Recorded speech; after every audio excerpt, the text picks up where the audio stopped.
Microphone check. Okay, good.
yourself. I am hanging in there. Just about. Exactly. I'm just about hanging in there.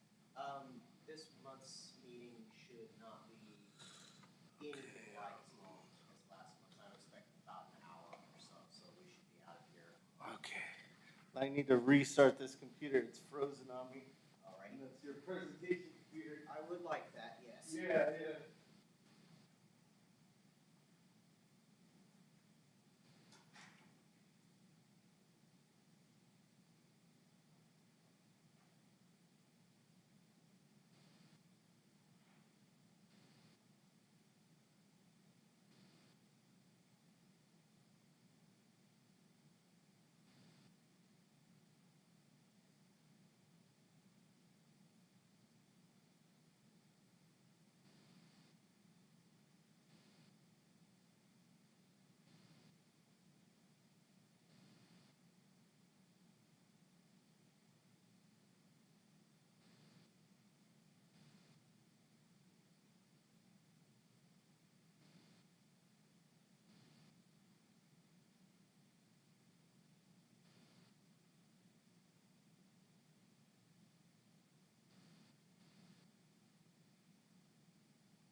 There was an uncomfortable thump back there. There was an uncomfortable sounding thump back there. The door is still attached, partially. Oh, okay. It's there. Maybe.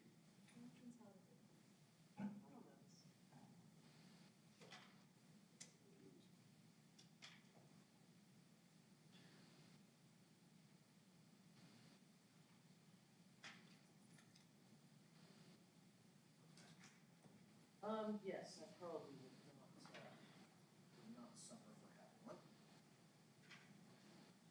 I will need to try to speak to Mayor Rossa after the meeting today, so if she is here, I will be occupying her, so any other matters will be dispensed with.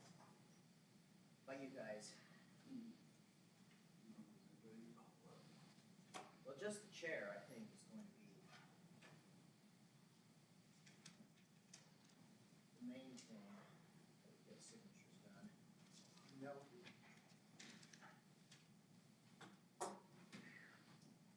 It's hot out there. Yes, it is. My neck. Hey, Becky. Hi, Michael. Hello, everybody else. Hello.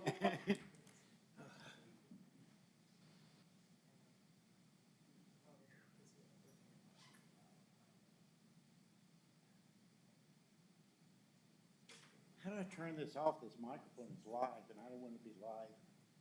That microphone refuses to be turned off, Michael. Yep. That's why I keep pushing it to the very edge of the desk So I and have to pointing be it careful straight what up. You have to be careful what you say. Uh-oh. At least I'm not like Adele, who has a potty mouth, you know? Oh, yes, yes. Yeah. It's widely known. I like her otherwise, yeah.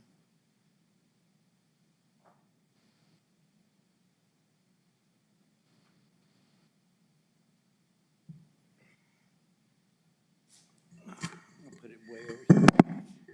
So.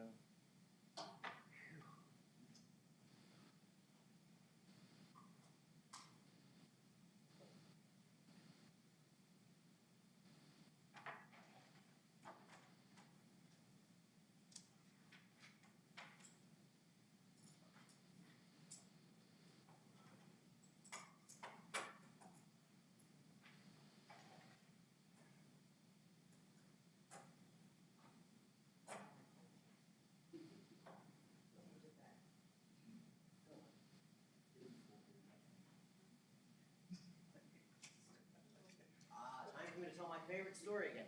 It isn't one time this place. Yes, my very first meeting, this room was packed. Well, it wasn't packed. There were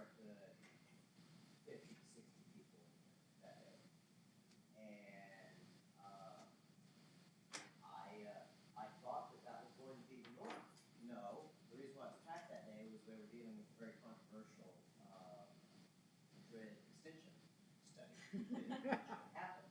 Gee, I've never heard that before. Yeah, so, that was the day that it was being voted on by the board, I guess, or the committee at that time. And yeah, so I thought, oh, well, I guess this is just going to be normal then. No, that was the most people I have ever seen at an MPO meeting here. I've seen more people at the El Paso MPO, but this is the most people I've ever seen at this MPO. And I fully expect that my first one is going to remain the most people that I ever see. Well, you know, the Madrid extension is a panacea for our problem. Well, it's already done. It's been there Oh, for you 10 mean years. that? Oh, that. Yeah. No, we're not even talking about going under the highway. Oh. This was just to connect it. Maybe you didn't know because it's been connected the whole time you lived here. It used to stop at, what's the name of that street? At The, Couch Trees. No, it's the. it didn't reach Treviso. Really? Yeah, that was the thing. It's a- This was a study to connect the point where Madrid ended to Treviso. So that part that was there when I moved here, what didn't exist. That study that I was there for that night, that was about that. And the neighborhood was vehemently opposed to They it. thought to be through traffic, et cetera, et cetera. Basically, Basically, it was in India, and I think they extended it slightly to Fairbanks. yes, Fairbanks. How did this crap happen in the first place? Because, you know, we had to join Picacho with Spruce and then Missouri with, Just how it was. Yeah. That's I mean, how why the was it- neighborhoods came in. but it was really a bad Well, way that- to subdivide. That neighborhood existed before Treviso was Yeah. there. Yes. Treviso was a, Well, actually, it's a frontage road. Johnny come lately. Treviso is a frontage road. So to understand most of cruises and how it grew, back in the sixties, Solana was as far as it went. Once the interstates went through, it exploded towards the interstates. Well, no, Solana goes south. But Solana was like, Where my you, parents be like, you know, where the ballpark is and stuff, there used to be an airport. Solana was the end of the world for a lot of cruises. what do you mean where the airport used to be? No, where the ballparks are. Oh, You're talking about the Field of Dreams. No, not Field of You're Dreams. talking- I'm you're talking about Hadley the Hadley. complex. Oh, Hadley. Hadley. Oh, my It was an gosh. airport. Wow. that's where it ended? Basically, that was where, yeah, that's why the National Guard Armory is there, that's why, Well, I That all thought, makes sense now. but I thought Solana, because they call it Chiva Town, which is, I thought Solana went through Chiva Town. And that predated the interstate. I have. You know where I'm talking about? Here's the goat farms, or, you know, in that area. That's why they call it Chiva Town, the Chivita.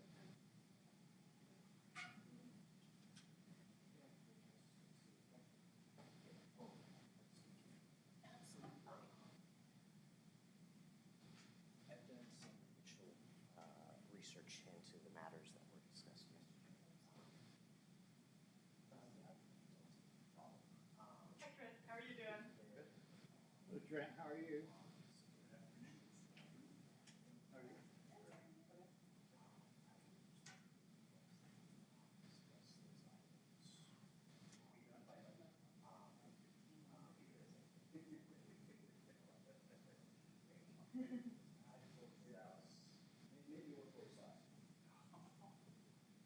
It was attacked with Whitby going on. Not me. You're looking at the wrong guy if you're looking for grilling. I'm the easy one.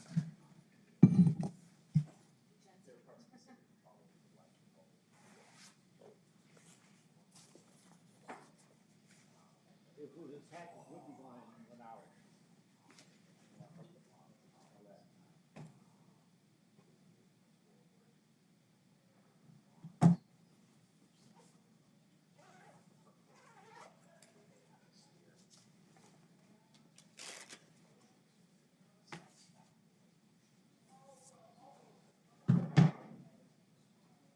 This is, some of it is what we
are you doing, Becky? I'm doing, Feels like I have not been able to speak with you very often for, we just do these little emails. yeah, Becky. Catastrophe. Oh, no, Never mind, but, I almost didn't show up because I was like, as long as it's You're not not Nicholas really- or Lynn.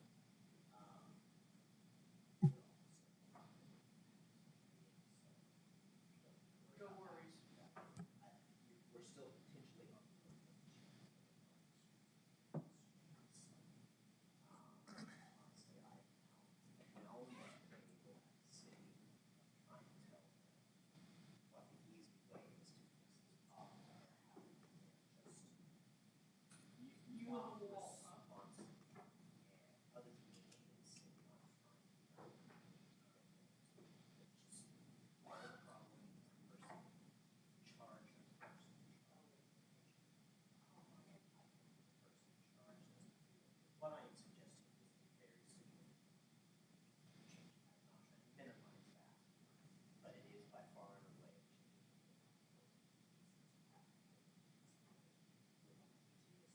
Maybe even make this problem whole on the other hand down the road without. But yeah, it's, so, yeah, I understand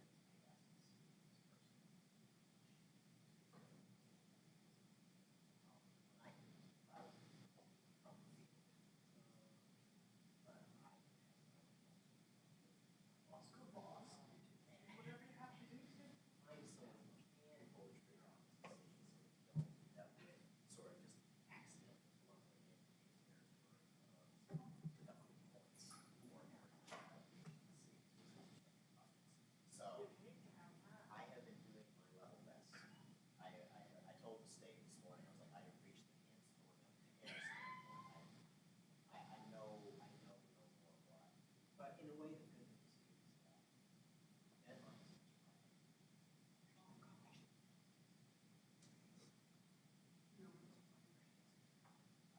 We're not.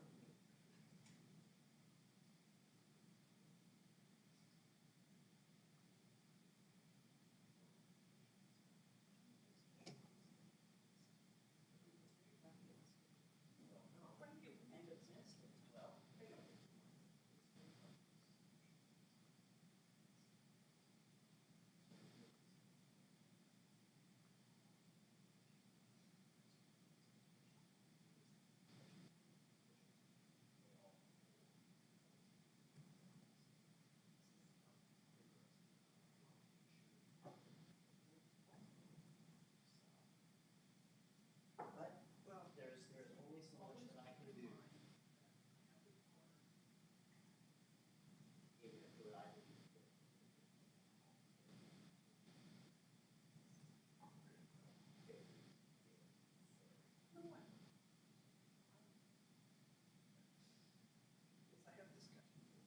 Oh, yeah. Well, 14th or 15th, oh God. 14th, you're gonna have the 15th. Forget it, boy. I have a meeting at 9. We have a meeting at 2. I have a meeting at 3. I have a meeting at 5. No. Well, But anyhow, it's exceeding right now. It's Friday. Good afternoon, sir. Good afternoon, how are you doing? Doing good. How are you, sir? Oh, hey, so that might be a problem. Joseph, can we turn off this market one over here? Yeah, that one needs to be rewired, so it's always going to be on. Because I don't want to say, yeah, we hold it down. Yeah. Yeah, right. Oh, yeah, so that back. It's disconnected. Thank you. Hey, Joseph, what's wrong with that thing? This thing? Yeah, that thing. Yeah, I need to take that back plate off and change the how the button behaves. Ah, Because it's I see. push to mute, and we want push to talk. I see. Well, let's see, how are you doing today? Do you happen to know if the mayor will be here today? That's a good question. That wasn't what I wanted to hear. but okay. It's your job to keep up with the mayor. That's cool.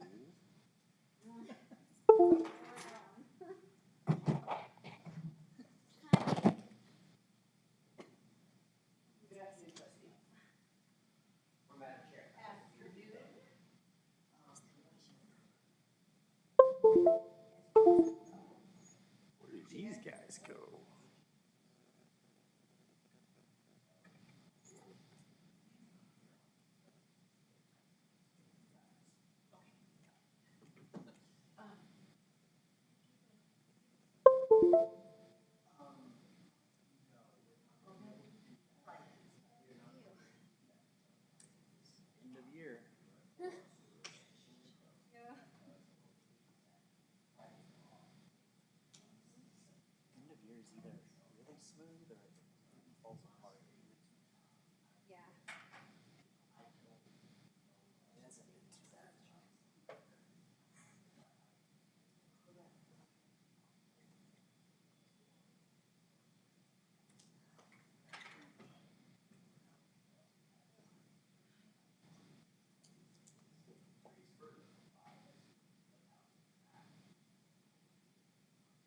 afternoon.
Hello, everyone.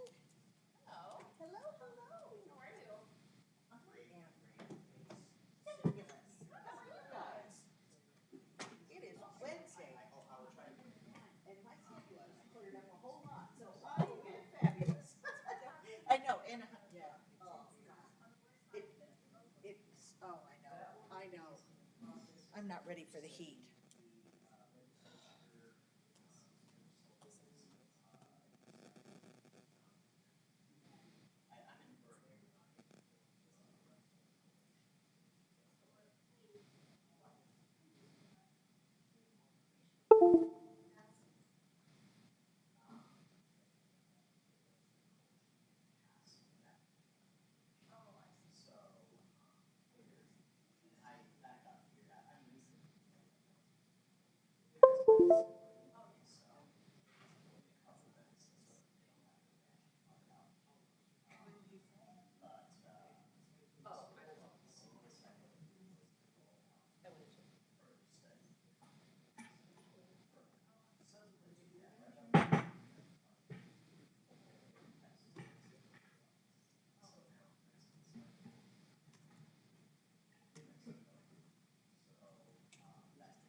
You might not have control from the podium. Oh, that's not good. Yes, we might need you guys to do call outs, like in slide, because you should still have like control of that. But I'm gonna do a couple more steps. Good, how are you? Good, thanks. And if I can get it to work in the next 5 minutes, I'll let you know. But if not, that might be the issue. So we'll know when we Yeah, if I fix it, and you guys can fly the show from there, when we know. Thank you, Mayor. 5 minutes to check it out. But if not, assume that Andrew, we may not have control on the slide. yeah, our keyboard's kind of Okay. Hey, Well, Trent. then fix it in the next 5 minutes. I'm being punished, huh? we'll just have to say that. What are you doing? Okay, I will try to do my best to Hey, remember. how are you, and Trent? embarrass myself. Good. Hey, good. Yeah, Andy's gonna go get me. Trent's gonna get me one. Yes, Trisha Sanchez, we need him because he's in Mexico. Oh, yeah. And so, we need him to make quorum. Just get me one from the edge. You know, the wind has been blowing forever. I've been so sick of the wind. Now I'm sick of the heat. It just started. Oh, my God, yeah, it just started. We were just in Arizona this weekend, and we were about the same degree here as we were in Arizona. Sorry, brain, if this, Commissioner Sanchez is not on. Quorum. Okay. Let us know, and it's not one yet, so the match will start right now anyway. So, Thank you, Trent. but yeah, just wanted to let you. Did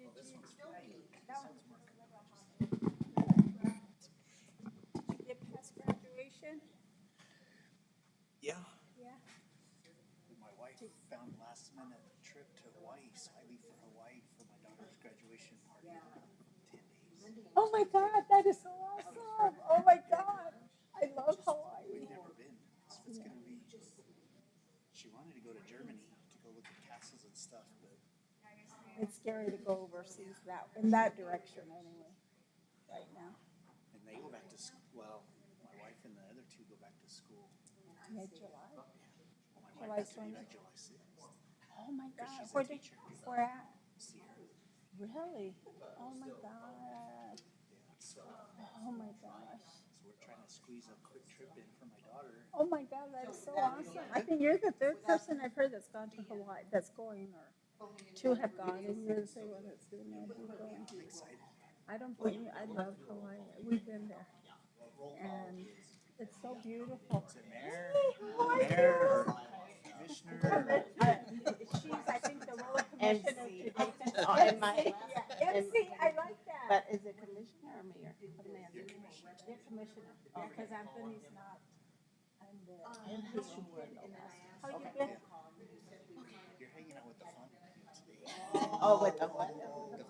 Oh, okay, all right. Yeah, because the other one, I know. Tell you that story right now. There's a story. It's not, he said it's painting. Was it when we were on the phone, you said I have a virtual course? Before time. I'll tell you this. Here. So, really quick, Mr. August. The WebEx. What about the? This is a no-go, so just Ah. give us the call-outs. We'll Okay. Make sure to follow along very, very closely. Okay, thank you. I will probably embarrass myself repeatedly forgetting. So, yeah, that sounds like I gotta go. Sorry, guys. There's gonna be a quorum, but I don't know. Do you need help over there? Let me go move that chair. Actually, I did get back up and watch it. Oh, yeah, yeah, yeah, yeah. And then, yeah, so I started talking. Yeah. Yes. A lot of water has gone under my bridge since. Yeah.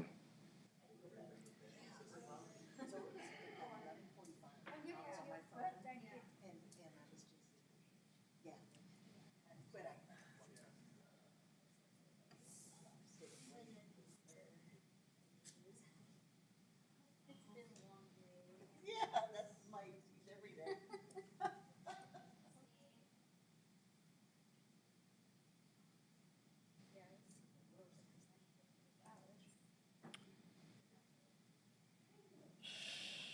Usually the primary, you know, but.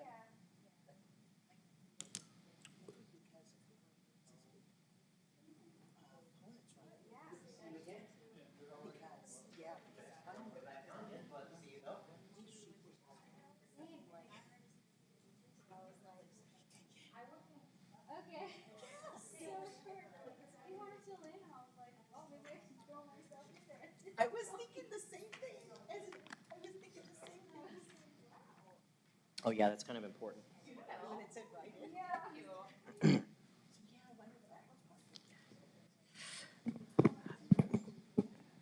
All right, Madam Chair, we appear to have quorum, and I am showing 1 o'clock. We will go ahead and get started. Welcome to the June 8th MPO meeting. It is, do I have 1:02, and we will get started. If everyone will please stand and join me in the Pledge of Allegiance. I pledge allegiance to the flag Of the United States of America and to the republic for which it stands, one nation, under God, indivisible, with liberty and justice for all. Thank you, everyone. Madam Chair, if we could have a roll call to establish quorum. Thank you. Thank you, Madam Chair. Commissioner Mujillo, Present. Councilor Graham, Present. Councilor Bencomo, Here. Trustee Merrick, yes, Trustee Merrick, sorry. Preston. Mr. Doolittle. Here. Mayor Barasa. Here. I believe we have Commissioner Sanchez on the line. He was. He was. There he is. There he is. Commissioner Sanchez, can you hear us? Based on that smile, I don't think so.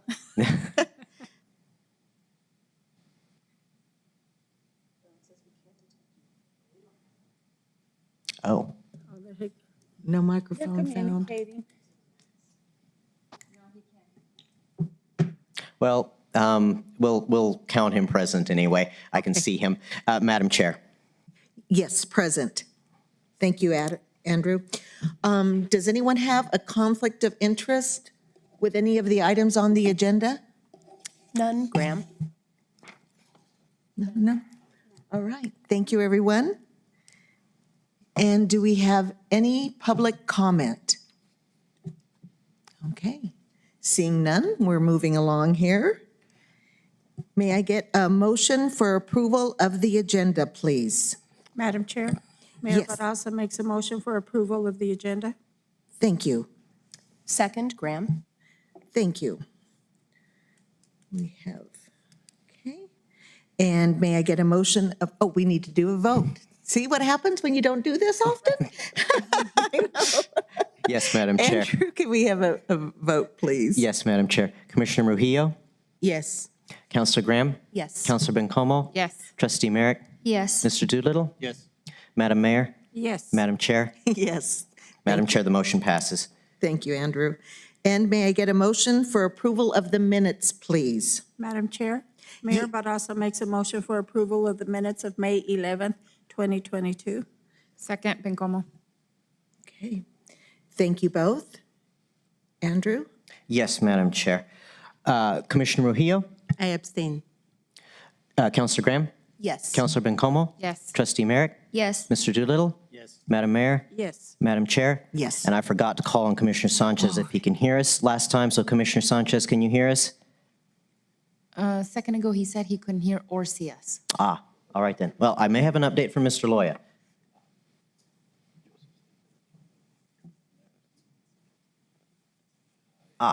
I have a request from the gallery. If anyone could text Commissioner Sanchez to get in touch with the support staff in the booth, Joseph and Billy. They're apparently having some technical difficulties making the connection. So, but we'll go ahead and we'll log down Commissioner Sanchez as having abstained from this since that's what he's done. Andrew, I just texted him, but I imagine, I don't know who Joseph and Billy are, but I imagine he does, and that he Yes. knows how to get a hold Yes. of them. Yes. Okay. Yes. He knows Joseph and Billy. We should all know Joseph and Billy, honestly, Counselor. All right. Okay, moving along to the action items. Action item 7.1, Resolution 22-04, a resolution encouraging the state of New Mexico to improve the timeliness of the safety data publication. Thank you, Madam Chair, members of the board. I am going to start off actually by asking for everyone's indulgence. We're having a little bit of technical difficulty here at the podium today, so I'm going to have to ask the staff in the back to advance the slides for me, so please bear with me as we do that. This action item that is before you today is in response to a request that the board made back in January of this year. To look at ways of improving the timeliness of safety data reporting within the state of New Mexico. Historically, safety data reporting in New Mexico is published 2 years after the fact. It's come to our attention that neighboring states do not have this lengthy timeline on data reporting. We did have Mr. Garcia and Mr. Barella here, who are here again with us today, came and give a very good in-depth presentation to the policy board on this topic last month. Next slide, please. This proposed resolution, as we have it in the draft form right now, requests the MPO member jurisdictions, which is the city, the county, and the town, to engage directly with the New Mexico State Legislature, law enforcement agencies, and NMDOT to look at ways of improving the safety data reporting process. As part of supporting this, if necessary, MPO staff can present to the governing boards, the council, the commission, and the town board on this topic with regards to resolutions of support, et cetera. Next slide, please. Just as a couple of important notes that I want to make, it is essential for this process going forward that a legislative champion be identified by the governing bodies of the MPO member jurisdictions. I do intend to reach out to my colleagues around the state soliciting similar resolutions of support from their governing entities. I do want to, and I know I've said this, but this is one of those things where it does kind of bear beating into the ground. MPO staff is not going to be able in any way to engage in any kind of legislative engagement as part of this. We're barred by the Hatch Act. It's an absolute no-go for us. So as part of that, once this process basically touches the legislature, once it gets beyond here locally, the involvement of MPO staff in this process is going to come to an end. So at that point, it will be incumbent upon you as the members of the board, as elected officials who are able to contact legislators, who are able to advocate, to pick this ball up and carry it on forward to a hopefully brighter and more successful future for us all. We did have some input into the text of the resolution before the meeting, but I do want to say that if people have editing suggestions with regards to the resolution, now is the time, please do so. It's still up for editing to some degree. Next slide, please. But that concludes my presentation, and I'll stand now for any questions. Madam Chair? Yes, ma'am. Excuse me. As I was talking to Trent and the gentleman from DOT earlier, you're from DOT, aren't you? I'm sorry. I just have concerns regarding this resolution, and per our last meeting, and excuse me, I'm sorry, what is the gentleman's name? Mr. Franklin Garcia. Mr. Garcia. So Mr. Garcia gave a great presentation at our last MPO meeting. I totally agree with what he mentioned during his presentation in terms of their hands are tied to a certain extent. I mean, if they don't have the personnel that they need to do the job, but most importantly, if entities, municipalities throughout the state of New Mexico do not have the proper software or even hardware that they need to do the reporting, how can we possibly ask them to do something that is out of their control? Not every, and I think he gave us a number which was less than half of the municipalities throughout the state of New Mexico don't have the tracks software that they use to do reporting. But on top of that, they also have amendments because once they submit a report, occasionally or maybe more often than not, they have amendments to those reports. So it makes it very difficult for their department to provide the accurate documentation that is needed that we're requesting them to submit. So I kind of will turn it over to Trent and try to get some feedback from Trent, from the Department of Transportation and from Mr. Garcia as they've looked over this resolution to see if maybe we can change the wording on the resolution to be more accurate or more reflecting of what we can possibly do to assist Mr. Garcia's department through Department of Transportation to give us the accurate information. They can only give us what's given to them. We can't force them to give us information that's not being reported. I think that's not realistic to do that. But the way the resolution currently stands, I really cannot support it. So I'm just going to refer and get guidance from Trent and his department on this.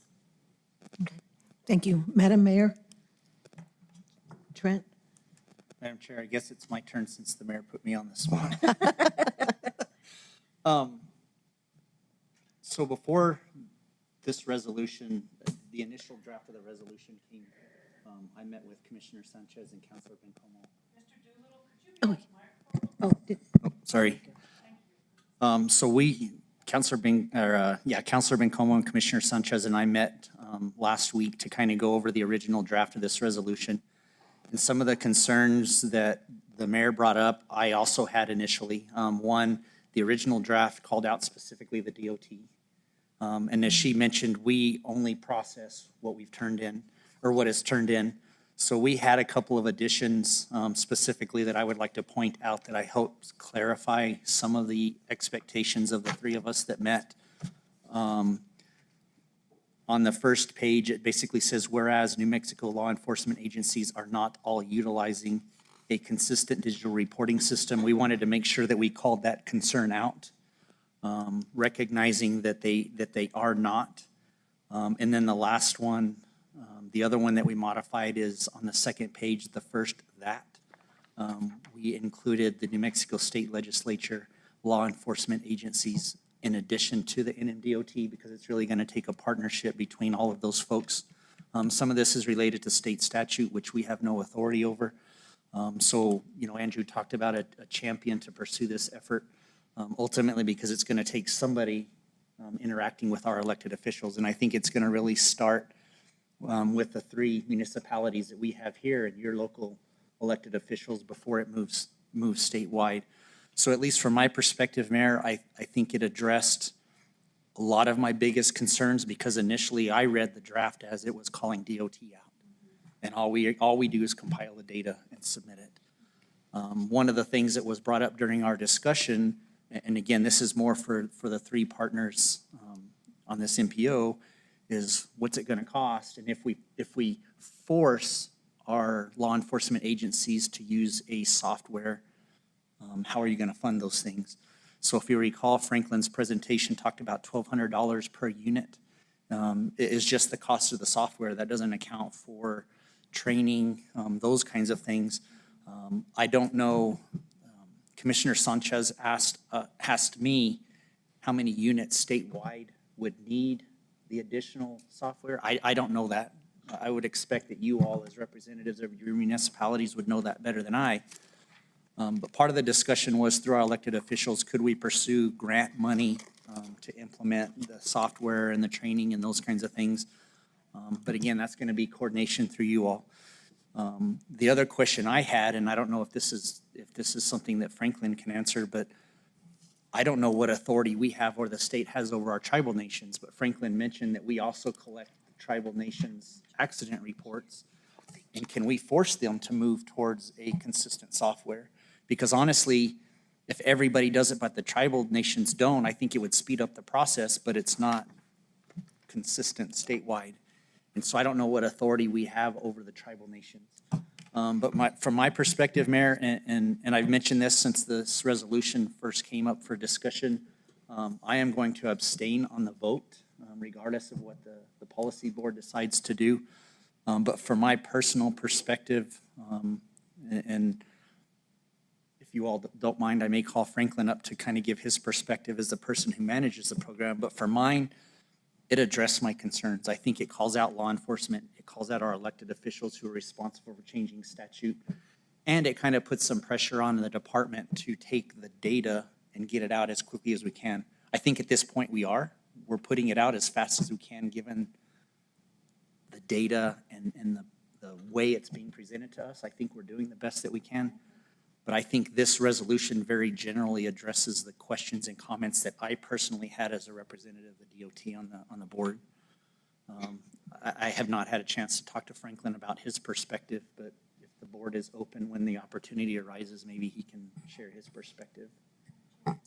Yes, Councilor Bencomo? Thank you, Trent, for noting that. I do think this resolution, with the updates, it looks significantly better than the first draft, because I agreed that I also didn't feel comfortable saying, NMDOT, this is yours to fix. That didn't feel right, particularly after our last conversation with you. And I think these updates are great. I just want to point out a couple things that I appreciated Andrew saying, that he's going to be reaching out to the other MPOs, because I will be supporting this, but I don't think it's going to move anywhere if we're not in relationship with other MPOs as they are talking about similar things. Like, this must be a statewide conversation that we're having.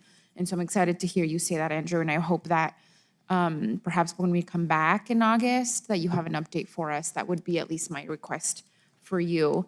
And, as in terms of the legislative champion, we have very own Representative Angelica Rubio here in Doñana County, who is the chair of the Transportation Committee, who I think we need to, and I can certainly do that, and I think I can ask the chair to reach out to her as well for that conversation. I feel like that's a really sort of easy pathway for her, given her position. And then, I did also just want to note that this conversation about forcing law enforcement to do anything, honestly, there was a similar conversation when law enforcement were being asked to use body-worn cameras. Like, there is a conversation that needs to happen with law enforcement so that they can do their job better, so that our communities can be safer. And that's why, to me, it's important that the state legislature be named very specifically in here, because if anyone's going to say, if the state legislature is going to move towards this, then they have to be the ones to back it up with some funding and some resources. And that's why I think it's important that all of these entities are named in here, and they are now, and I think that's a great thing. But I do want to gently push back on this idea of forcing law enforcement to do anything when we want law enforcement to do their job better so that our streets are safer, so that they don't have that much work at the end of the day, right? To me, this is a very long-term vision, and I think it's good the way it looks, and certainly would love to hear from NMDOT folks, but I also wasn't comfortable with the previous iteration. And that's all I'll say for now, but I really do, Andrew, I think my request from you, as you're requesting from us to talk to members of the legislature, I think we can all do that. My request to you is just to update us on conversations with other MPOs. I'd be very curious about that. I will have an update item on the August agenda for this. Thank you, Madam Chair. Thank you, Counselor. I just want a note for the record that Commissioner Ellens has joined the meeting. Okay. Any other comments from the committee Madam Chair? on this? Yes, Madam Mayor. Thank you, Madam Chair. I think, in all reality, I agree with Councilor Bencomo, is that we really need to get law enforcement on board with this, for a couple of reasons. One being is they're the ones that are going to have to implement, especially those municipalities or counties that do not have this software or hardware to be compatible with Department of Transportation. All this costs money, and small municipalities, we do not have the funding to be able to do this. And so we would have to heavily rely on legislators to appropriate this type of funding. And the other is training. Even within our own municipalities, sometimes we have difficult having our officers even do the daily reporting that they're supposed to do. So, it's going to have to take a lot of training for the officers to get into that habit and just forcing them to do it. But most importantly is getting the funding to be able to implement. And so I think it's vital that absolutely we get legislators on board, but most importantly to get law enforcement representation also, because they're the ones that work with this on a day-to-day basis. And we don't know what they're encountering, what obstacles they have. And so I'd also like to kind of get some feedback from law enforcement as to why some are not using other than funding purposes. But I too would like to hear from Mr. Garcia, their comments or concerns that they may have. Okay. Thank you, Madam Chair. Thank you, Mayor. I do want to quickly mention thank you to Trent, Commissioner Sanchez, and Councilor Bencomo for that follow-up meeting that you all had. And my apologies, I was not able to attend, but thank you for the additional work you did on this. And again, if no comments from the committee, I would like to turn it over to Mr. Garcia for your input, please.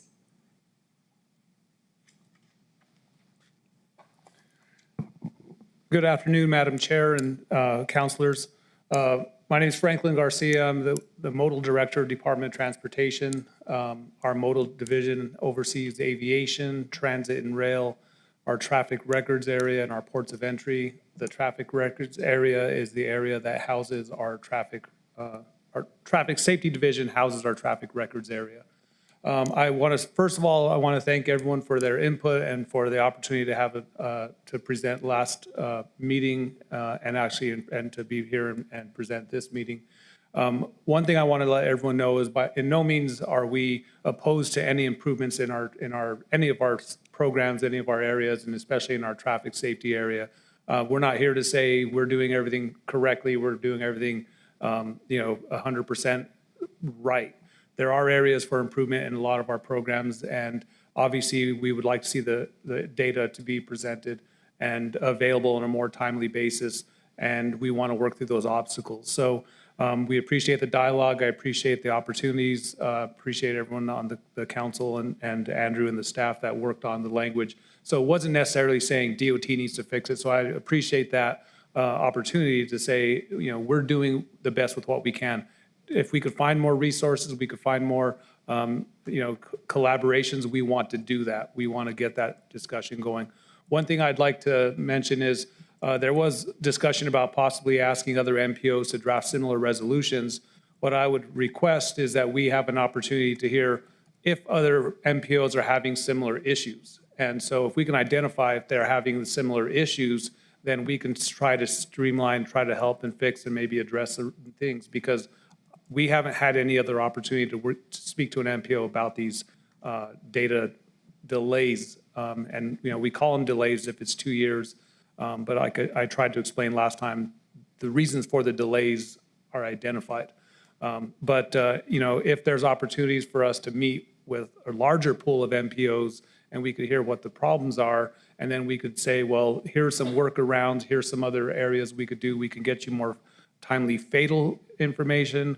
Do you need traffic counts rather than crash counts, things like that? We could try to work through those things. So I think we'd like to have that opportunity to find out from other MPOs rather than get resolutions after resolutions, maybe say, hey, the MPO statewide or the RPO statewide would like to see this and understand all the areas of responsibility that go along with it. So with that, I appreciate the opportunity. And Trent, Madam Chair and Councilor Doolittle, the question about our tribal collaboration, we do reach out to tribal partners, and it is historically more difficult for states to receive tribal data, not just in New Mexico, Oklahoma, all those other areas. It is more of a challenge to receive that tribal data. We do get a good number of partnerships with some of the agencies we work with, but there are other ones that have more of a challenge getting us that data. So we have to rely on OMI reports, other types of things to try to compile that. So there's other ways we can try to get it if they aren't able to share it with us through their law enforcement. All right. Thank you, Mr. Garcia. Does the committee have any questions, comments? I don't, Madam Chair, but I just have one comment. Yes, absolutely. So I just want to reiterate from my perspective, at least from the DOT, I believe that we as a department recognize and know where our hotspots are. I think that the data would help support when we have those discussions with legislative officials, why we're pursuing money, those kinds of things. The reason that I'm a supporter of trying to at least expedite a little bit is, again, I think it tells a story that when we construct a project, seeing those fatalities, those accidents go down. So at least from my perspective, I think I may work with Franklin so that, University I-25, I don't want to wait 2 years to say this is how many accidents we've reduced from our NMSU students. My daughter will start there in the fall, and I would love to be able to say these are the things that we've done to address those things. So from my perspective, I like the idea that Franklin has. If we have individual requests, I'm glad to know that at least with Franklin's help, maybe we can pull some of that specific data. But for me, it's not about 2 years of historical data, because I know where those accidents are. I would hope that your your engineering staff and your public works staff and those kinds of things would know where those accidents are. Many times Andrew and his staff have presented on our hot spots. And it is 2-year-old data, but our expectation is that it probably didn't change much in 2 years. So I'm really going to try to pursue this or get additional data to bring a spotlight to the projects that we're doing and the improvements that we've made so that we can tell our community, we're hearing you, we're making changes, we're building projects, and this is the data that supports that. I don't think I should have to wait 2 years to say that. I think we recognize that. Chaparral, the roundabout at Chaparral, for instance, I know for a fact that we've greatly reduced the number of accidents out there. But we had to wait 2 years to get the data to show it. I don't want to do that at University I-25, for instance. So that's my biggest objective in this process. But I look forward to, I'll work with Franklin. Obviously, it's a little easier for me because I can just call him or throw rocks at his house or something to get the information that I need. But I'm glad to hear that we at least have that opportunity. I didn't know that. This has been a learning process for me as well. But I again appreciate you two coming down and sharing with us, and I'll be in touch. But thank you, Madam Chair. Yeah. Thank you, Trent. Great point. Anyone else? No? Okay. May I get a motion to approve Resolution 22-04, please? I move to approve. Thank you. A second? Okay. Madam Chair? Yes, Mayor. I just want clarification. Okay. Did I hear, maybe even Councilor Bencomo, about revising this resolution? Did you mention something about at our next meeting to have another resolution revised? No, No? as is, it's good. It has been revised. Yes. Since the first draft. Okay. And Trent, you're okay with NMDOT on that last paragraph? Or did you want that removed? Where it lists the MPO and the legislature and law enforcement agencies and MDOT? Madam Chair, Mayor, so I think by us adding the New Mexico State Legislature and the law enforcement agencies, it really brings attention to all of the partners, and we are one of those partners in the process. Okay. Originally, it just read DOT Right. through a majority of this, so by Oh, I adding the law see. enforcement and the others, I'm comfortable with this, Mayor. You're comfortable with that? Okay. And if Trent's comfortable with that, I will go ahead and second the motion. Thank you, Mayor. Madam Chair, do we want to see if Commissioner Sanchez is able to hear? And Commissioner Sanchez, are you able to hear us?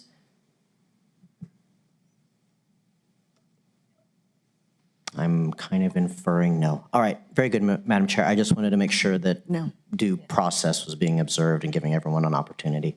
Okay. Thank you, Andrew. Appreciate that. All right. Do you want to do a roll call? Yes, Madam Chair. Commissioner Ellens?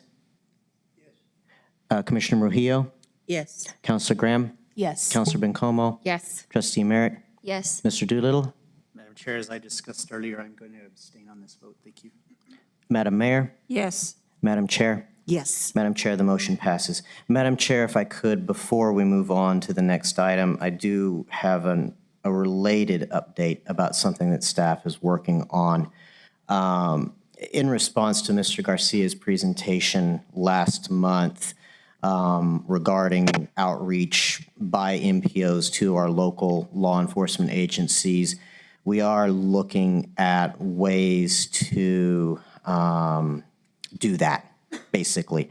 There are legality concerns that I have already spoken to the city attorney's office about. Unfortunately, it's an area that it seems like there's not a lot of really good guidance, because obviously there's a lot of privacy issues that are fraught within this. It's one of the reasons why it takes so long to process the data.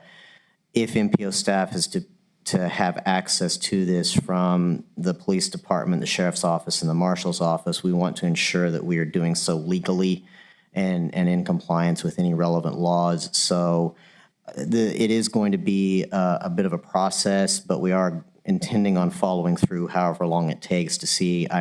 My thought, and this is only a thought, but there may be able to establish MOAs between the MPO and the city, the county, and the town to specifically cover the transmission of data how that data must be handled, et cetera, at least I'm not promising anything, but that's the idea that we're working on right now. Great. Thank you, Andrew. Thank you for that update and for being proactive and taking the initiative and looking into that. All right. Now, action item 7.2, Resolution 22-08, a resolution adopting the federal fiscal year 2023-2024, the Unified Planning Agenda. Thank you, Madam Chair. This is Andrew Ray again for the record. Mr. Loya is handing out an updated version of the UPWP. We had some changes that were required by NMDOT just yesterday. I will go into a couple of those specific changes and how it differs into the packet here in my presentation. Next slide, please. The Unified Planning Work Program, or UPWP, is a 2-year document that outlines the transportation planning activities and the financial budget for MPO staff during the specified time period. The UPWP must be consistent with the vision laid out in the Metropolitan Transportation Plan, or MTP. The UPWP contains the financial budget, an hours budget, and the list of work tasks with dollar amounts and time budgets assigned, and also assisting agencies that will also participate on each task item. The current UPWP is the 2021 to 2022 UPWP. That one went into effect on October the 1st of 2020. That one will lapse on September 30th of 2022. The FFY 2023 to 2024 UPWP must be adopted by June of 2022, so at this meeting. Next slide, please. The most significant change to the UPWP is the creation of a specific work task, which will be Work Program Task 4.11, which will cover the various annual calls for projects that MPO staff undertakes on a yearly basis. Over the course, especially of the past 5 years or so, this has come to be a very significant investment of time and resources on the part of MPO staff, especially in the first half of most years, as we've got multiple calls for projects that are usually running concurrently, and then multiple projects have to be vetted, brought through the committee process, et cetera, et cetera. We also, to demonstrate compliance with federal requirements, created Work Program Task 4.5. This is not a new activity per se. This is just clarifying the existence of and pointing out the existence of already activities that are engaged by MPO staff that have now become more of a point of emphasis by the federal government. Next slide, please. We've also modified Work Program Task 4.6 to specifically include reference to housing coordination. The reference to housing coordination, everyone's probably familiar with the federal planning factors. Housing coordination is not a new federal planning factor, but it has been amended into the existing federal planning factors, and it was a point of emphasis on the part of NMDOT to ensure that there was a specific and clear reference to that within the UPWP. MPO staff has also added Work Program Task 4.14. This is in anticipation of work to be engaged with the state of New Mexico regarding the federally mandated carbon reduction program, or CRP. I unfortunately, as I stand here today, am not able to give you any information whatsoever as to what may be a part of that process, because NMDOT found out about the requirement of including this in the UPWP last week. So they don't know what's going to be incumbent upon them to do this either. They just know we have to do it within 2 years, and the UPWPs have to call it out. Next slide, please. And also, please note, additionally, the modification on page 6, I modified one of the timelines. We had historically always cited the existence of a meeting that happened to discuss the UPWP between NMDOT and MPO staff. In the years that I've been here, that meeting has never taken place. All discussion about the UPWP has always taken place via email, and NMDOT decided that it was time that we amended that dialogue or that line within the UPWP to reflect accurately what goes on. So that particular line item is also different from the copy that's in the packet. Next slide, please. We did receive our projected funding levels for federal fiscal year 2023, which starts on October 1st. We use that as the, not only as the federal fiscal year 2023 data in the UPWP, we've also used that as the baseline for federal fiscal year 2024. It represents an approximate 12% increase in funding as opposed to federal fiscal year 2022, which is what we're still currently in. Just as a note, and most everyone here is aware of this, it is standard practice to amend the dollar amounts, the funding levels for the second fiscal year of a UPWP because it's never exactly the same except for that one weird thing with the end of the FAST Act and the continuing resolutions, but that was a distinct anomaly. Next slide, please. The BPAC recommended approval of this draft of the UPWP at their May 17th meeting. The Technical Advisory Committee recommended approval of the UPWP draft at their June 2nd meeting, and MPO staff requests that the board vote to approve the proposed UPWP at today's meeting. And that concludes my presentation, and I'll stand now for any questions.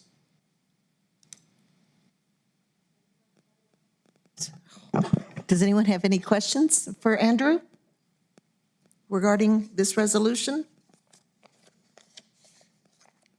All right, seeing none, may I please get a motion to approve the resolution adopting the federal fiscal year 2023-2024 UPWP? Madam Chair, Mayor Barraza makes a motion to approve Resolution 22-08. Thank you, Mayor. I second Commissioner Murillo. Yeah, thank you. Thank you, Madam Chair. Commissioner Ellens? Yes. Commissioner Rujillo? Yes. Councilor Graham? Yes. Councilor Bencomo? Yes. Trustee Merrick? Yes. Mr. Doolittle? Yes. Madam Mayor? Yes. Commissioner Sanchez, are you able to hear us? Madam Chair? Yes. Madam Chair, the motion passes. All right, thank you, Andrew.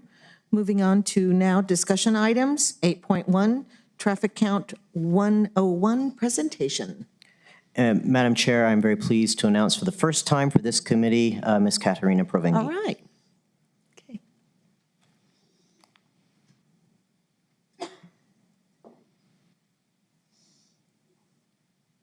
Good afternoon, Madam Chair and board members. So I'll be giving a presentation on our traffic counts program. Next slide. Okay, so the traffic counts program is really important. We use it to get the average annual daily traffic. It's an estimation of the average volume of traffic in a segment of a roadway. We collect this data using our IRDs, or what we call traffic count boxes, and we do it in short durations. How we calculate it is we use the Ashtow Method. The Ashtow Method takes into account the month of the year along with the day of the week. For example, there will be more traffic on Monday than there would be compared to like Wednesday or Thursday. And then also, let's say in May, if you compare the amount of traffic May to December, it would vary. And so accounts for the day of the week, and this gives us an average. Next, please. Okay, perfect. So these are the tools that we use. We have two types of traffic counters. We have permanent and short duration. The permanent counters help us get the seasonal factors, so month of the year, and also the daily factors. These are provided to us by NMDOT. The short duration, it collects traffic data for 50 hours, so that's 2 days, and then we allot ourselves 2 hours just to give us room for error. And these traffic boxes, they calculate and count the volume of traffic, the speed of vehicles, and also the type of vehicle, so classification. Next slide. So overall in our program, we have 508 traffic counts that are completed in a 3-year cycle. So that's approximately 170 traffic counts per year. So when we do this, so we can provide a traffic flow map. Up until 2017, we were providing maps that had the numbers on them and labels. And so if you see the numbers on the maps, that's our AADT. Next slide. So after 2017, we switched to what is a interactive traffic flow map. If you could please click the link at the top. Can you click the link on the top, please? Yeah, the title is a link. Hopefully it works.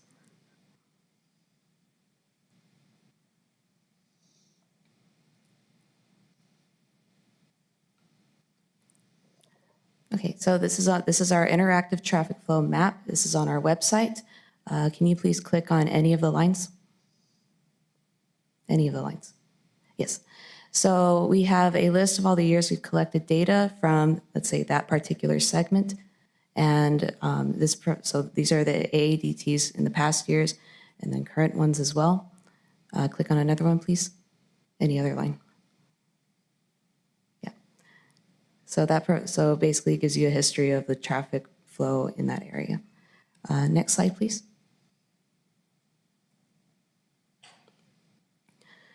So in our traffic counts, this is the MPO planning area, so that's our boundary. And we measure the traffic volume for the city of Las Cruces, the town of Mesilla, and also Doña Ana County. Next slide, please. So how we do this, I'm sure you have seen these before, or you've driven across them before. So this is how we collect our data. We place 2 tubes that go across the road. Next slide. And so when we do this, what we do is we go to the site, we collect, we make count, or we rate the condition of the road. If there's a bike lane, the condition of the bike lane. We also rate the condition of a sidewalk. The picture in the middle, we rate it from 1 to 10. So 10 being brand new, hardly used. 7, we have major cracks, some cracking, but there has been some repairs and patchwork done. A 4 would be something that has not been maintained. It does have large cracks and also several small ones coming from that. And a 1 would be something that has never been maintained, not kept up. And yeah, so 1 is the worst, 10 is the best. And so so what we do is we go ahead and record that. That does take into account in our AADT. We take our IRD, that's the gray box on the right. The gray box, so we have to set it up, tell it what directions we're going in, the number of lanes, and so this is the box that records, again, the volume, the classification, and the speed. Next slide, please. So after we've rated the road and everything around it and have set up the IRD, we select a permanent post that is there that will not be moved. So we chain it to that, make sure it's secure. And then what we do is, sorry, there was a gnat on my foot. I felt something crawling. So what we do is this is how we install the tubes. We go across the street. We always have someone watching traffic.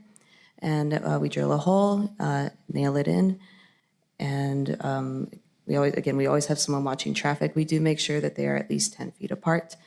So the tube that the gentleman is holding on the right, that's how we measure it out. It is 10 feet long.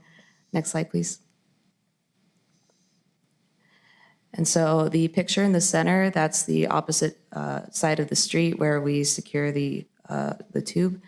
And on the right side, that's the tube that's the tube that is secured on the side of the box. So we do use nails and washers. We do make sure it's secure. And so what this does is the IRDs, they measure the axle length, the speed, so that gives us our type of vehicle along with the speed. And then, of course, it counts it at like volume, traffic volume. Next slide, please. So again, this is a complete setup. After we're done setting it up, we do not measure any of the traffic volume on the weekends. Usually we do it during the week because that is a better representation of your volume of traffic. Next, please.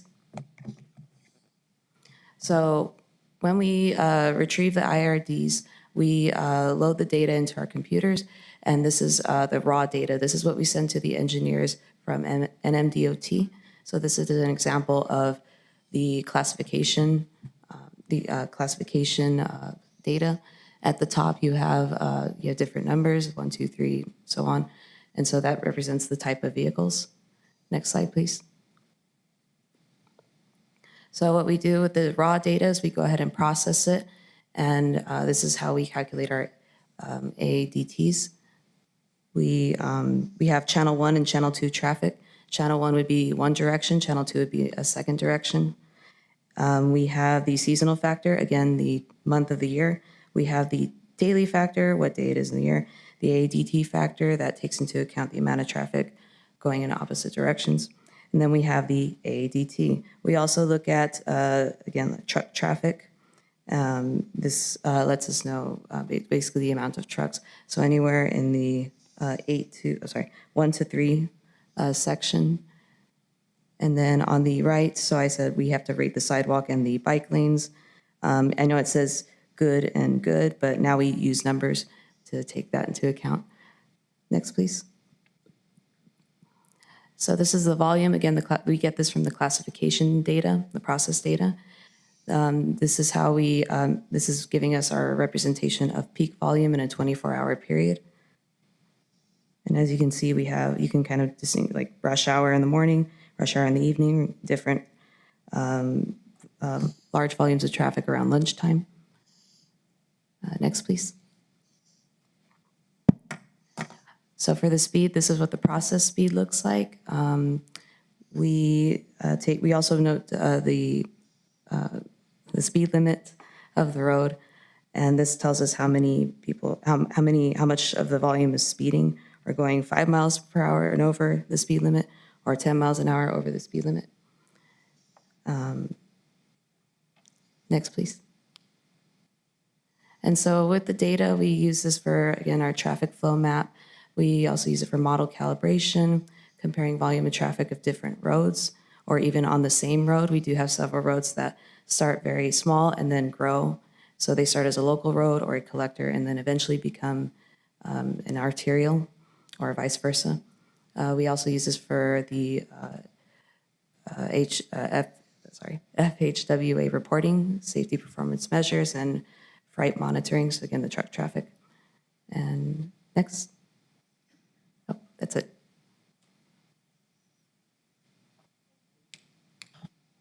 Gosh, thank you.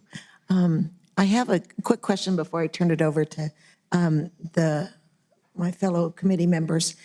What is the process or methods used to determine which roads or streets the data is collected from? That's provided to us by NMDOT. Okay. All right. Very interesting. I don't recall in the years I've been on here, and maybe I have, so my bad, that we've had this presentation. So very interesting. So thank you, and I will turn it over. Yes, Councilor Bencomo. I have one question. Can you go back to the slide right before this one? Yes. Yes. Okay, so all of this data is just for one location? Is Yes. that correct? Yes, and that's a specific segment of Loman, so that's from Telshore to Nacho. Okay, so there is folks going 65 and over. That's Wow. what that's. Yes. I was like, you went by that so fast, and I was like, okay. Yeah, honed in it's on- really interesting when you look at the different kinds of roads. I think the highest one, the one that has the highest amount of speeding is both Batons. Baton, we have a lot of Baton Memorial. We have a lot of speeding on there. I think one time we were processing it, and I had to do it 3 times because I kept getting 90-something% over the speed limit. And I really thought I switched the boxes or Right, messed up you were somewhere. like, I messed up, yeah. Yes, Wow. and my colleagues had to confirm that, no, that is correct. Does this data then get sent to, for example, our Public Works Department, Traffic Enforcement Department? I believe so. Madam Chair, Councilman Como, no, this data does not habitually get sent to anybody other than, and I'm specifically looking at the speed data, but in general, our traffic count data doesn't go to anybody routinely except for the state, unless if we receive a specific request about the facility, then, I mean, this is all public data, so we're happy to share, but we don't send the data specifically to Public Works or to law enforcement on a comprehensive basis. I ask because, you know, the city, for example, has a very specific plan we follow for traffic enforcement. Like if constituents say, there's X issue on my street, there's like this process we follow way before we get to enforcement, right? Or even engineering. And I'm just like specifically, for example, I have constituents down Melendres who, you know, Melendres is a really great road. It's really wide. It's really new. There's no lines. There's really nothing. And there's a lot of folks who are asking us for traffic calming measures. And so we have to go through that whole process. Would you have data? Have you ever done this on Melendres? And if you have, I guess maybe my question is, you don't have to, you have to go through your head. Melendres is one of the streets that we monitor, yes. Yes, okay, so where can I have access to this data? That would be on the interactive traffic flow map, so the one with all the orange lines all over it. So you can click Melendres and it'll provide you all the past and not current right now. It takes a while. We have to input them, but we do try to update as quickly as we can. Okay, thank you. I'm so glad for this presentation. Thank you. Madam Chair, Councilor Bencomo, we'll send the link to the interactive traffic flow map to the board after the meeting today. Great, thank you, Andrew. Yes, Councilor Graham? Thank you, Madam Chair. Just adding my voice, this is such a cool presentation. This is really interesting. And does this data collection also help us to understand? So I'm picturing this intersection in my head just as a civilian person, and like this is why it can be really difficult to get into Target. Am I in the right vicinity?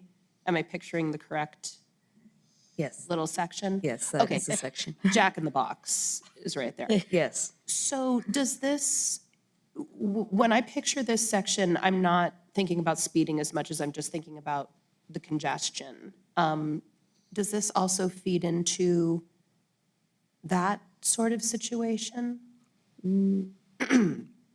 Or understanding this sort of situation?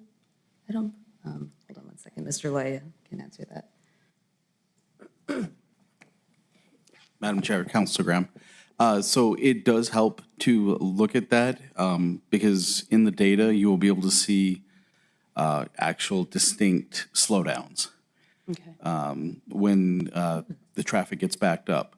Part of the problem actually in that section, when we do count it, is cars actually park on our tubes because they are stopped, because the section is so small. Yeah. Which then, of course, we may miss a car or two, but you can't see those breakdowns. When there are, I'm thinking of North Main, like around Elks. You can actually see it dips the amount of cars going through because of the slowdowns. And that one, the one that showed, if you go back to the graph, please. I think that's the previous, yes. Yes. So if you look basically around 5 o'clock, where you see that dip, that's basically the slowdown because of the backup. Wow. So you can see those within the graphs. Yeah, absolutely. And I think I tie this as well to, I mean, it all comes back to the safety data. And this is an intersection, I believe this is one of our higher pedestrian fatality sections. It's a very long intersection, and I'm just picturing it in my head. Folks will ignore the signage that says, don't get stuck in the middle, because they're like, no, I am going to Target, and if I block this intersection, that's how it's gonna go. And you'll see pedestrians kind of having to weave in and out of stopped cars. And again, I'm not asking you to solve all traffic problems right now, but I just think any additional data we can have to play into play into these larger, especially safety issues, is much appreciated. So I reiterate, this is really cool. Thank you. Thank you, Counselor. Anyone else? Madam Chair? Yes, Trent. So I just wanted to share with the group any of the data that goes to the DOT. If you just do a quick search for the DOT traffic data, we have a very quick traffic monitoring data request form that goes to that bureau. Actually, Franklin is the bureau chief for that group. But on the form, you can request AADT, future traffic, axle correction, daily vehicle miles, so any of the state routes. We actually, when we get a request through an IPRA or if my traffic section needs data, we have to go through the exact same process. But it's pretty fluid, pretty quick. So just for you all, and you don't even have to be, I mean, you can click on here, engineering project, governmental request, commercial development. So Councilor Bencomo, if you just wanted to know for your street or your specific, as long as it was a state route and we had the data, you can click on this. Control number, project number, length of the road, functional classification. There's a whole lot of stuff on this form that you can get the data even just yourself if you're interested even in what's going on in front of your house as long as the data is available.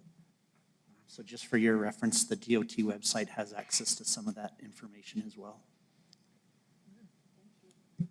Very good to know. Thank you, Trent. All right. I have one more question. Yes, of course. My apologies. Back to the Loman Nacho. Do you have time-specific data? Like, I'm curious if these 65 and over speeders is like, you know, maybe at 4 a.m. Like, do you have that kind of information? Oh, I see. So you're talking, so if we go to the speed, Yes, the I think it's a. graph we were previously on. There it is. Essentially, it would be in the process data. We don't have really, like on the right, on the chart, we do not have anything that marks when the traffic is being, but if we look at the column within the data, and you can scroll down, these are different times. And of course, so 10, 15, 20. So each number represents the number of people at that time speeding in that general range. And could you scroll down, please? And so if you look, we have channel 1. Can you scroll down? Or, oh no, wait, sorry. I'm thinking of, sorry, I've been looking at Excel sheets all day, all morning. But so what we do is we have channel 1, channel 2. So one is one direction, 2 is another direction. And so it's a very large Excel file, Excel sheet. And so you can scroll down and we'll see basically the 55 and 50s and up, if we see any numbers there, if that's at that point in time, that's how many people were going. Very at that impressive. speed. Thank you very much. Thank you, Counselor. All right. Thank you. Appreciate the presentation. Thank you. All right. Andrew, you back up for the MPO bylaws process update. Yes, Madam Chair, Andrew Ray for the record. The MPO Bylaws Subcommittee met on May 25th. We had a very good meeting. We came to consensus on a draft, which I was able to present to we had, actually, I guess, clarify. There were some provisions in the consensus draft that we felt required or would be advisable to have the review of the Las Cruces City Manager. So I presented those revisions to him yesterday. He concurred with all of the provisions that were in the draft. So we will be at the July BPAC meeting beginning the review of the bylaws draft as a discussion item. So it will be before this board, excuse me. Where's that cattle prod that zapped me? At the August meeting as a discussion item, so we're on pace for a September adoption. Just to quick preview, we have eased the attendance requirements on members of the board and committees, but we are going to be taking some of the disciplinary actions for failing to meet expectations. We will be using the discipline procedures more frequently, with more rigor is probably a better way to put it, going forward. So just be aware of that.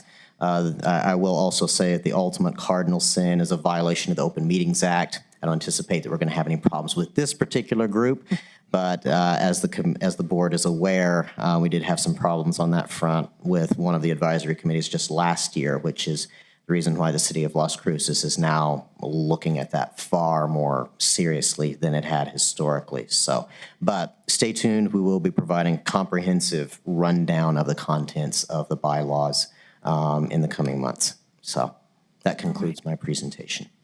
All right. Questions or comments for Andrew? Yeah, I'm guilty too of that. I need to borrow the cattle prod. It's I keep board. calling the committee and we're a board now, so my apologies. Okay, moving along to board and staff comments. Trent? Thank you, Madam Chair. Nothing much has really changed in the last month.